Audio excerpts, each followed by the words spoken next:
E para falar sobre esse assunto, nosso convidado é o Alexandre Coelho, professor de Relações Internacionais da Fundação Escola de Sociologia e Política de São Paulo.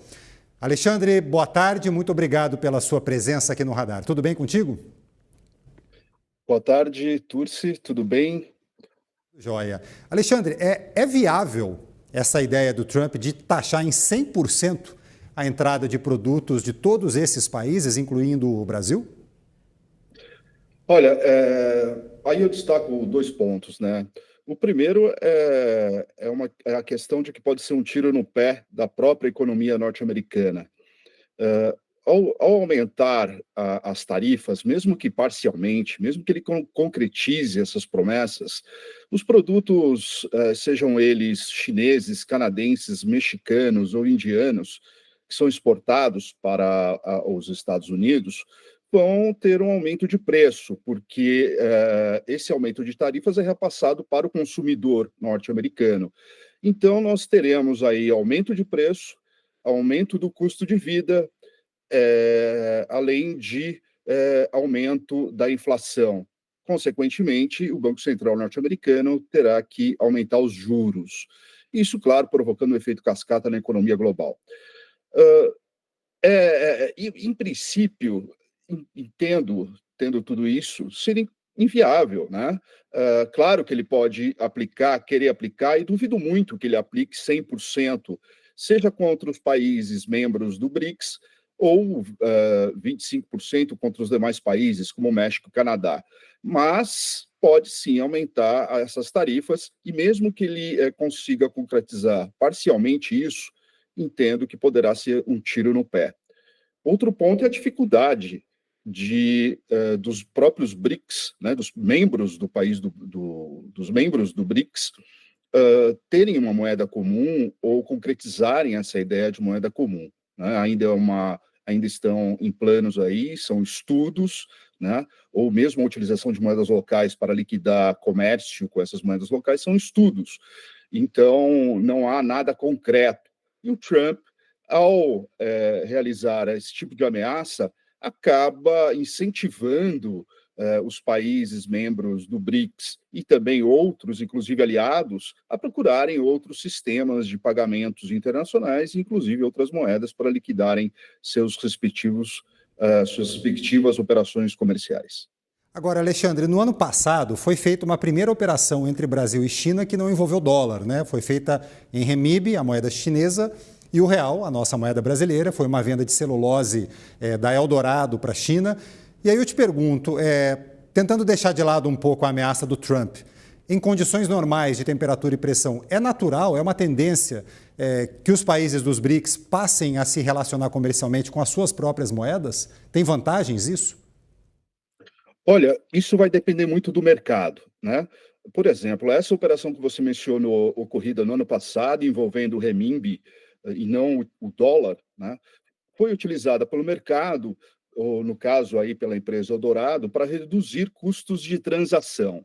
Na medida em que o próprio mercado observa que a utilização de outra moeda, que não o dólar, possa reduzir custos de transação e também possa minimizar os custos cambiais que tem na hora que você realiza a troca de dólar por outro tipo de moeda, as empresas e o próprio mercado vão passar a utilizar mais outra moeda que não seja o dólar, no caso específico aí o renminbi ou a moeda chinesa, né?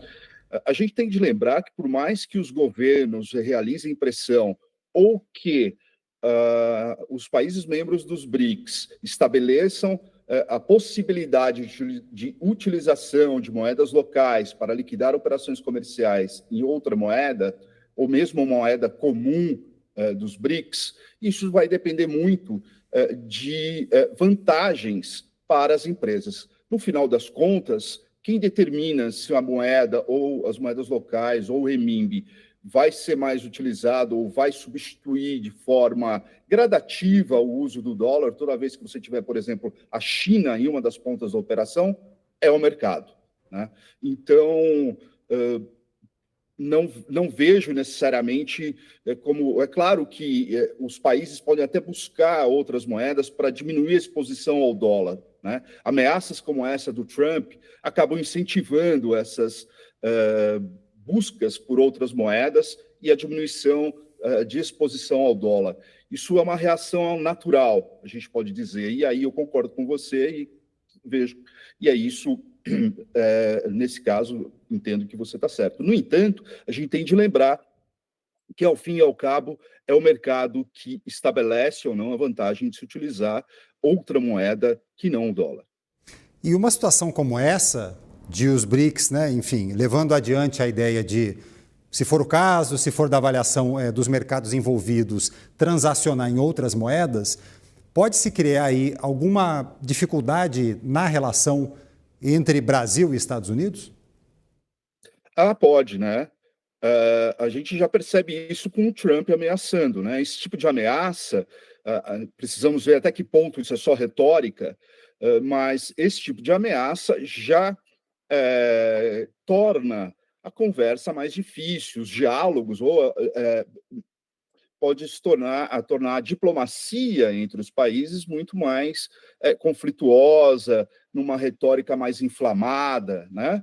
Embora eu entendo que o recado do Trump para os países membros do BRICS é muito mais para a China, né? E para a Índia, que tem muito mais exposição comercial em relação aos Estados Unidos. A China exporta muito produtos eletrônicos, a Índia, por exemplo, exporta muitos insumos médicos, né, produtos farmacêuticos para os Estados Unidos.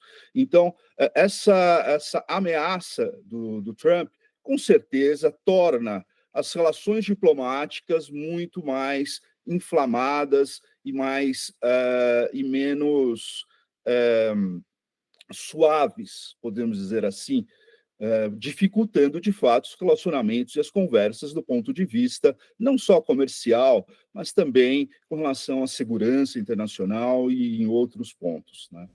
Que é exatamente a cartilha dele, como a gente já viu no primeiro mandato, né, Alexandre? Não é um presidente, um líder necessariamente afeito ao tato, ao cuidado no relacionamento com os outros países. É muito mais incendiário, muito mais na base do falar mais alto, da pressão, né?